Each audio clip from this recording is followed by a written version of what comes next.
시편 48편은 고라 자손의 찬양시입니다. 예루살렘과 성전으로 돌아오면서 불리워진 곡이라고 하는데요. 시온에서 부르는 영광의 노래라고 할 수 있습니다. 고라 민족에게 이 고라 민족은 모세에게 대적했다가 멸망한 민족입니다. 남겨진 고라의 자손들이 자신들의 삶을 인도하신 하나님을 찬양하는 심정이 어떠했을지, 대적자의 자리에 앉지 않고 절대적으로 하나님만을 찬양하는 삶을 살고자 부단히 애썼을 모습이 그려집니다. 46편과 48편을 시온시라고 하는데요. 이 46편이 여호와가 시온에 거하시니 시온이 절대 흔들리지 않을 것을 노래한다면, 이 48편은 위대하신 하나님이 시온에서 찬양을 받으신다고 노래합니다. 시편에서 왕과 시온은 매우 밀접한 관계를 맺는 주제입니다. 성소와 시온, 예루살렘은 모두 하나님이 임재하시는 장소이며 구원과 축복이 흘러나오는 공간이기도 합니다. 또한 시온은 우주에 대한 왕이신 하나님의 통치가 발현되는 장소이고 인간왕이 통치자로 세움을 받는 곳이기도 합니다. 오늘 말씀을 보니 시온을 우리 하나님의 성, 거룩한 산, 터가 높고 아름다운 곳, 온 세계가 즐거워하는 곳, 큰 왕의 성으로 부르며 찬양하는데, 이 시온의 안전과 복됨을 다양하게 표현한 것이라고 볼 수 있습니다. 하나님이 계신 곳, 세상 그 어느 곳에서도 줄 수 없는 안전을 보장하는 곳이고요. 세상이 주는 복과는 비교할 수가 없는 그런 만복으로 가득 찬 곳임을 말하고 있습니다. 이렇게 시온을 아름다운 곳으로 찬양하는 데는 이유가 있습니다. 그것은 시온은 광대하시며 온 세계의 왕이신 하나님이 임재하여 계신 곳이고, 광대하신 하나님이 이름을 두시려고 특별히 구별하여 택하신 곳이기 때문입니다. 시인은 이 시온에서 하나님을 1절에 보니 극진히 찬송하겠다고 고백합니다. 극진히, 영어 성경으로 보면 most worthy of praise라는 단어로 묘사되는데요. 찬양의 최고의 가치라는 의미입니다. 즉 하나님을 최고의 가치로 생각하고 마음을 다하여 최고의 찬송을 드리겠다고 고백하고 있는 것인데요. 하나님이 계시기 때문에 이 장소인 시온도 높임을 받게 되는 것입니다. 신약에 오면은 더 넓은 의미로 이 시온이 하나님의 백성인 성도, 교회, 하나님 나라를 의미하기도 하는데요. 큰 대적자들로부터 안전하게 보호받고 존귀함을 입은, 그렇게 덧입은 백성들도 하나님으로 인해 높임을 받게 될 것이며, 그로 말미암아 극진히 찬송을 올려하는 것이 마땅하다는 것, 또한 교회도 그렇게 하나님을 찬양해야 된다는 것들을 말하고 있습니다. 제가 예수전도단 훈련을 받는 중에 국내나 국외에 선교를 하는 그런 과정이 있었습니다. 저희 팀은 국내 선교로 몇 군데 이렇게 지방을 다녔는데요. 숙소를 정할 때면 저희가 미리 정하지 않고 그 근처에 가서 하나님께 기도하면서, 하나님 이곳이 저희가 오늘 하루 지낼 곳입니까? 라고 기도를 하면서 인도함을 받게 되는데요. 한 교회에서 잠을 잘 수 있게 허락해 주었습니다. 그렇게 저희가 식사를 하고 저녁에 모여 기도하는데 하나님께서 저희 모임 멤버들에게 성령의 불이 교회에 꺼졌다는 그런 감동을 주셨습니다. 그런 말미암아 영적 공격을 받고 있다는 것들을 알게 하셨는데요. 그러면서 깨닫게 된 것이 성령님이 떠나시는, 계시지 않는 교회도 있다는 사실. 그래서 언제든지 교회를 무너뜨리려는 어둠의 공격이 있다는 것들을 깨닫게 되었습니다. 그러면서도 이 안타까우신 하나님께서 저희들에게 교회를 위한 기도를 하게 만들기 위하여서 이곳으로 인도하셨다는 것들을 또 알게 되었습니다. 왕이신 하나님이 계시지 않는 곳이 하나님보다 더 높임을 받지는 않는지, 크게 교회는 지었지만 정말 하나님이 임재하시고 하나님의 뜻대로 교회가 행하고 있는지, 하나님이 이 교회의 견고함은 관건이 하나님과 함께 하시는지의 여부에 달려 있기에 장소보다는 하나님의 임재가 더 중요하다는 사실, 교회뿐만이 아니라 가정도 하나님이 임재하시고 인도함을 받는 가정이 되어야 한다는 것들을 우리에게 말씀하고 있습니다.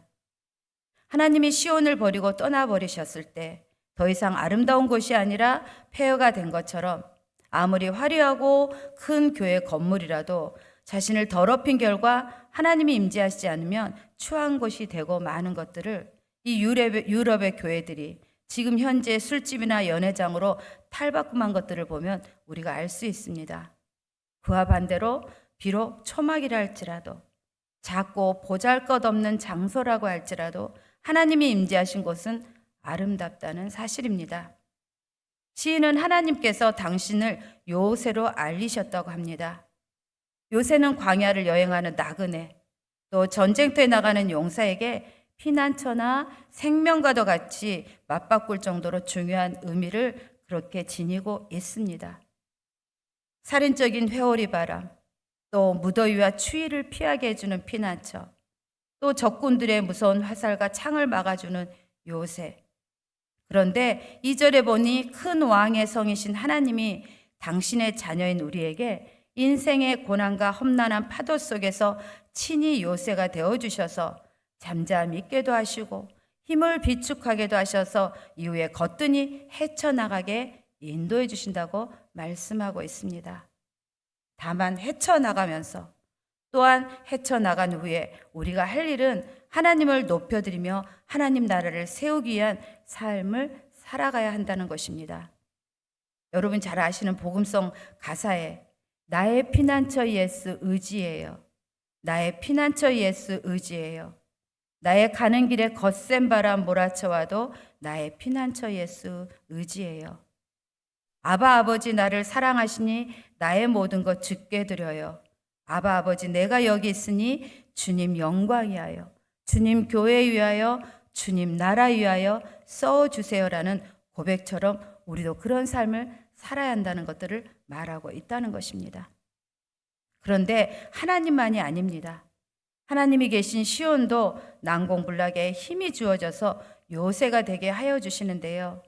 성 자체가 힘을 가지고 있기 때문이 아니라 하나님이 성의 보호자이시기 때문에 그 결과 대적자들은 심판을 받게 되지만 시온은 함락되지 않고 경고케 하신다고 말씀하고 계십니다. 이처럼 보호자 대신 하나님 때문에 우리도 요새가 될 수 있습니다. 믿음이 연약한 가족, 자녀, 믿음의 동역자들이 쉼을 얻고 다시 일어서게 도울 수 있는 존재가 바로 우리라는 것입니다. 하나님과 연결되어 있기에 시온처럼 아름다운 자들이고 요새로서의 역할을 충분히 감당할 수 있습니다. 우리의 스스로의 힘으로 요새로서의 견고함이 아니라 바로 하나님의 도우심으로 말미암다는 것입니다. 교회도 마찬가지입니다. 시편 127편에 보면 여호와께서 집을 세우지 아니하시면 세우는 자의 수고가 헛되며 여호와께서 성을 지키지 아니하시면 파수꾼의 깨어있음이 헛된 일이라고 하셨듯이 모두가 허사가 되어버린다는 것입니다. 우리가 기도하기는 하나님 우리 가운데 더 깊이 임재해 주십시오. 나는 간고도 없고 오직 구속한 주만 보게 우리의 영의 눈을 열어주시고 존귀한 왕의 자녀로서의 삶을 살게 하여 달라고 오늘 이 새벽 간절히 기도하면 좋겠습니다. 결코 우리는 연약한 자가 아님을 생각하시고 복의 통로로서 가정과 교회와 또 이 모든 것들을 회복하되 하나님 나라를 세우는 우리가 모두가 되기를 또한 축복합니다. 시인은 9절에 보니 주님의 성전 안에서 하나님의 인자하심을 묵상한다고 고백합니다. 이스라엘 백성을 위해 행하신 구원의 역사, 그 견고한 사랑을 생각한 것인데요. 우리가 예배할 근거도 바로 하나님의 인자하심, 헤세드, 사랑, 것이고 또한 몸된 성전의 가득해함도 바로 이 인자하심입니다. 이 헤세드란 단어가 가장 성경에서 많이 나온 게 시편 136편입니다. 26절에 걸쳐서 인자하심이 영원하다고 고백하면서 감사를 이어가고 있는데요. 우리가 토요일 그런 새벽에 부르는 복음성, 주의 인자는 끝이 없고 주의 자비는 무궁하며 아침마다 새롭고 늘 새로우니 주의 성실이 큼이라 라고 고백하는 것처럼 인자하심을 묵상하게 되면 마땅히 우리에게는 아름다운 하나님의 이름을 높이는 찬송이 우리 가운데 흘러나오고 또한 성전에서 또한 땅끝까지 그렇게 미치는 것은 당연한 결과라는 것입니다. 12, 13절을 보니 너희는 시온을 돌면서 그것을 둘러보고 그 망대들을 세워보라. 성벽을 자세히 보고 그 궁전을 살펴서 후대에 전하라고 합니다. 이유는 하나님의 구원 역사로 인하여 예루살렘이 대적자들의 손에서 어떻게 구원을 받고 보호를 받았는가를 예루살렘 곳곳을 살펴서 확인하라는 말인데요. 하나님의 그 보호하심이 얼마나 철저하고 완벽한가를 깨달으라는 의미입니다. 그런데 이들에게 성의 상태만을 살피라고 하지 않고 그 성의 상태를 후대에게 전하라고 합니다. 무엇 때문일까요?